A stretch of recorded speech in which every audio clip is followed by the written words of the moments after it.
Tentunya kalian seringkali melihat gambar berikut ini.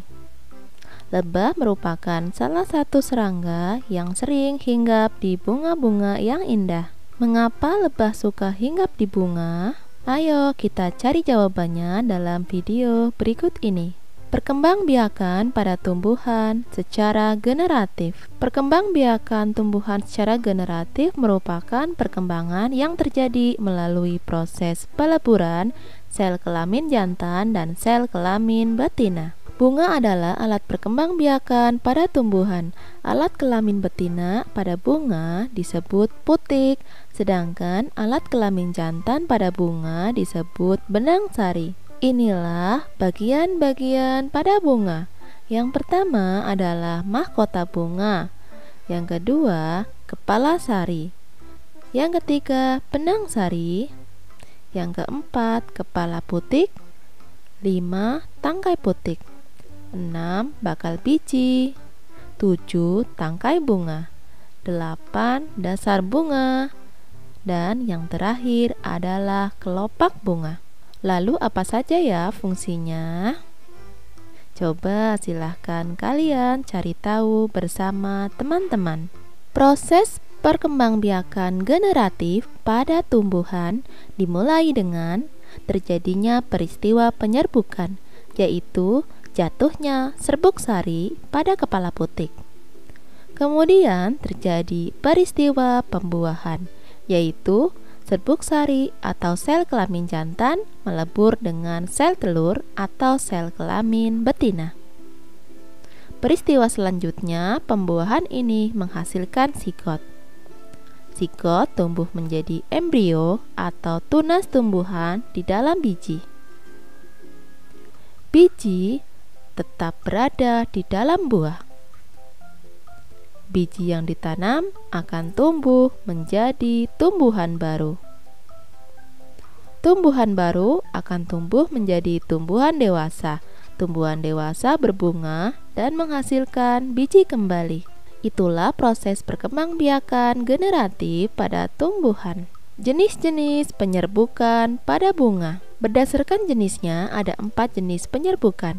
Yang pertama adalah penyerbukan sendiri. Hal ini terjadi apabila serbuk sari jatuh di kepala putik pada bunga yang sama. Yang kedua, penyerbukan tetangga. Serbuk sari jatuh di kepala putik pada bunga yang masih satu tumbuhan. Yang ketiga, penyerbukan silang. Serbuk sari jatuh di kepala putik pada bunga lain yang sejenis tetapi berbeda tumbuhan.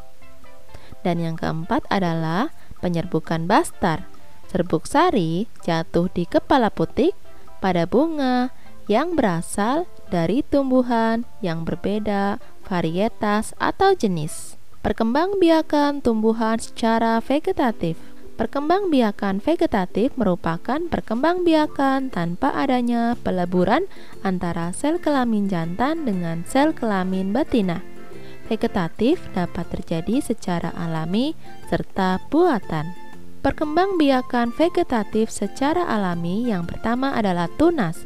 Tunas merupakan pucuk tumbuhan yang muncul di ketiak daun atau akar. Contohnya adalah tumbuhan bambu, pisang, tebu, pinang, serta cocor bebek yang berkembang biak dengan tunas adventif. 2. Umbi. Umbi merupakan organ vegetatif tumbuhan yang berkembang dari akar maupun batang. Yang pertama adalah umbi lapis. Contohnya adalah bawang, baik bawang merah, bawang putih, bawang bombay, serta bunga tulip dan lili. Yang kedua adalah umbi batang. Contohnya adalah kentang, gembili, serta talas. Dan yang ketiga adalah umbi akar. Contohnya adalah singkong, wortel, serta lobak. 3. Akar tinggal atau rizoma merupakan batang yang tumbuh ke dalam tanah dan berkembang secara horizontal. Pada batang tersebut kemudian akan tumbuh tunas dan akar baru. Tumbuhan yang berkembang biak dengan akar tinggal adalah kunyit, jahe, temulawak, serta kencur.